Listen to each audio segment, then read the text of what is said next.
정치는 말이라고 하죠. 여야가 팽팽한 긴장 관계를 이루는 국회에서도 무성한 말들이 오가는데요.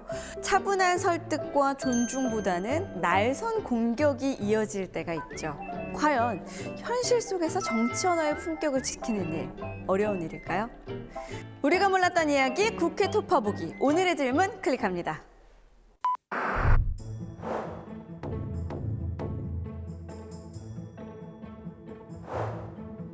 국회 젠틀맨을 아시나요? 와, 여기는 레드카펫이 이렇게 깔려있네요. 오, 드레스를 입고 올 걸 그랬습니다.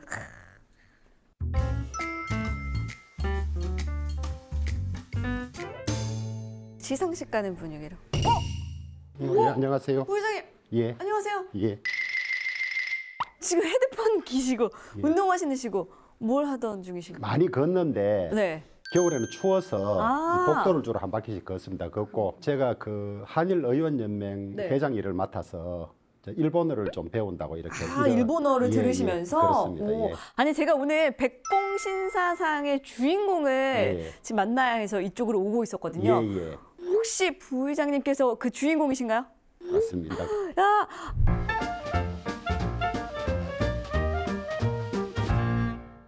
사실은 제가 좀 더 걸어야 되는데 오늘 오셨으니까 안으로 모시겠습니다. 아, 감사합니다. 정말 영광입니다. 이야, 여기 이렇게.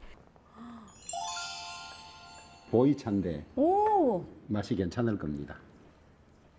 백봉 신사상. 사실 언론에도 많이 나오기 때문에 이름은 들어서 알고 있는데 구체적으로 어떤 상인가요? 호를 백봉이라고 쓰시는 나용균 국회 부의장님이 계셨어요. 네. 독립운동도 하시고 그 시절에 벌써 외국 유학을 하신 분인데 소위 백봉 신사상 주는 기준에 맞는 그런 일들을 많이 하신 분이에요. 그래서 후배들에게 본받고 따라가라고 네. 이 상을 제정해서 주고 있습니다.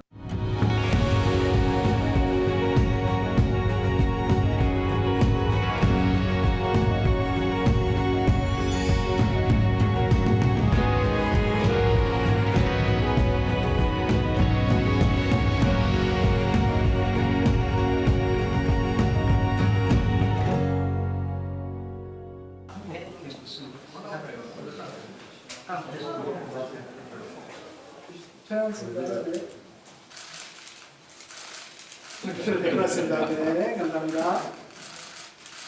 다시 마지막 백봉 신사상 대사 우원식 의장님 축하드립니다.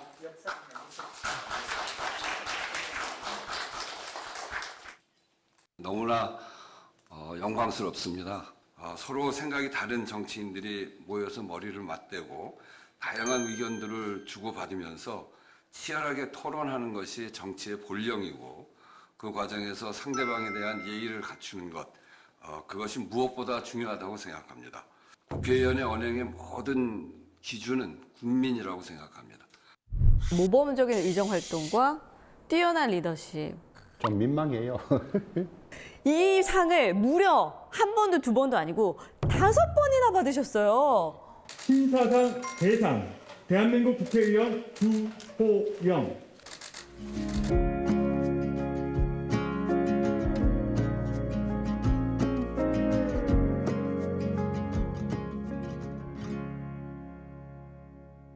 원래 좀 젠틀맨이셨나요?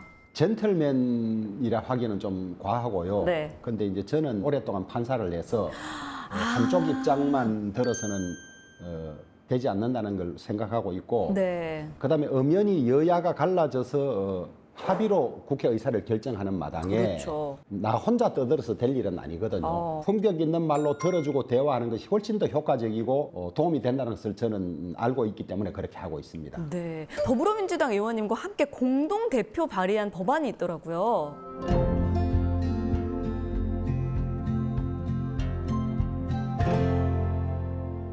원래 그 공동 발의 제도가 있었습니다. 법안 발의 책임자는 한 명이었거든요. 나머지는 전부 그냥 공동 발의일 뿐입니다. 네. 근데 국회 제도가 바뀌어서 이제는 2사람 이상이 발의자로 이름을 올릴 수 있게 그렇게 네. 돼 있습니다. 아. 그래서 저도 필요하면 민주당 의원에게 공동 발의하자고 요청을 하고 네. 또 요청이 오면 제가 보고 괜찮으면 아, 발의해주고 이런 과정에 있습니다. 그야말로 협치의 어떤 좋은 본보기가 아닐까라는 생각도 들기도 합니다. 한국 정치나 국가 경영이 이 국회 중심으로 돼야 된다 이런 생각을 철저히 가지고 있습니다. 네. 그래서 저는 22대가 의회주의가 제대로 자리 잡아서 숱한 토론, 그다음에 대화와 양보와 타협 이런 것이 이루어지는 정치가 됐으면 좋겠습니다. 아니 오늘 굉장히 바쁘신데도 불구하고 이렇게 인터뷰 응해주셔서 너무너무 감사드립니다. 두 번째 주인공이 이 안에 계신다고 하는데 한번 어떤 분일지 찾아가 보도록 하겠습니다.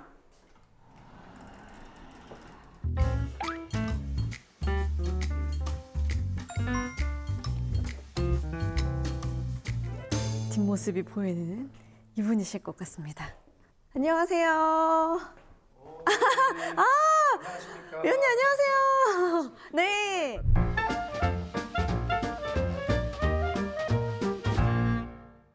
두 번째 주인공이 누구실까 하고 찾아왔는데 청와대 대변인도 하시고 말씀을 굉장히 잘하시는 분이기 때문에 아나운서인 제가 좀 긴장이 됩니다. 설마요. 2회 수상을 하셨는데 그것도 19대 초선 의원 시절에 2회를 수상하셨단 말이죠. 야, 이거 굉장히 드문 일 아닌가요? 박수연 의원 감사합니다.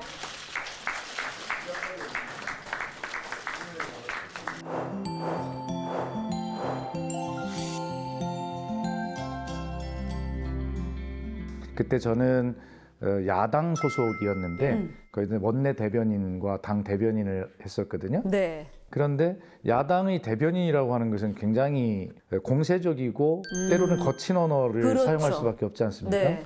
그럼에도 불구하고 어쨌든 초선 의원으로 야당의 대변인을 하는 위치에서 이 백봉신사상을 2번 연속 받은 것, 이것이 사실 어떤 상보다 가장 제가 기쁘고 보람 네. 있게 뜻깊게 생각하는 상 중에 하나입니다. 아니, 백봉신사상을 그 수상하신 분들의 명단을 좀 쭉 봤거든요. 네네. 받을 만한 분들이시긴 하구나라는 네. 생각을 할 수가 있었거든요. 하지만 이제 국민이 어떤 모니터 화면으로 네. 볼 때 의원님들은 많이들 이렇게 싸우고 고성을 지르고 이런 모습들을 많이 보잖아요. 그러니까요. 예. 평정심을 지킨다는 게 사실 그 상황에서 굉장히 쉽지 않을 것 같거든요. 상대방이 저와 다른 이야기를 막 하지 않습니까? 네네. 할 때 저분이 하는 이야기가 옳아라고 생각을 하는 역지사지? 라고 하는 그런 그 마인드 컨트롤하는 습관이 생겼어요. 그 대단한 능력 아닌가요? 늘 습관적으로 앞에다 한 말을 붙입니다. 의원님의 말씀은 의원님의 입장에서 보면 그럴 것 같습니다. 근데 그렇게 그런 말로 시작을 하면 제 마음이 평정심으로 돌아와서 네. 설득력에 더 잘할 수 있게 되더라고요. 와, 이거 대단한 능력이라고 저는 생각합니다. 누군가 나를 공격하면 네. 저도 막 화가 나고 방어 기제가 생기잖아요. 그렇습니다. 처음에는 저 안 되더라고요. 화가 나고. 동료분들께 네. 어떤 언어의 품격을 지키는 국회를 만들어가기 위해서 한 말씀을 해주신다면 제가 이제 그런 말을 동료 의원들에게 할 자격은 없지만 그래서 저 스스로 한번 생각해 보는 게 있거든요. 진실에 가까이 다가가고자 하는 노력을 많이 해야 된다 생각해요. 혹시 내가 틀린 것은 아닐까라고 하는 성찰. 그리고 마지막으로는 나와 다른 말을 하더라도 저 상대는 굉장히 나와 똑같은 존엄한 그런 귀한 존재다라고 네. 하는 이 세 가지를 우리가 늘 잊지 않으면 좋겠다 이런 생각을 한번 해봤습니다. 진실, 성찰, 그리고 존중. 존중 이 세 가지를 제 마음속에도 좀 담고 타인과 대화해 나가도록 하겠습니다.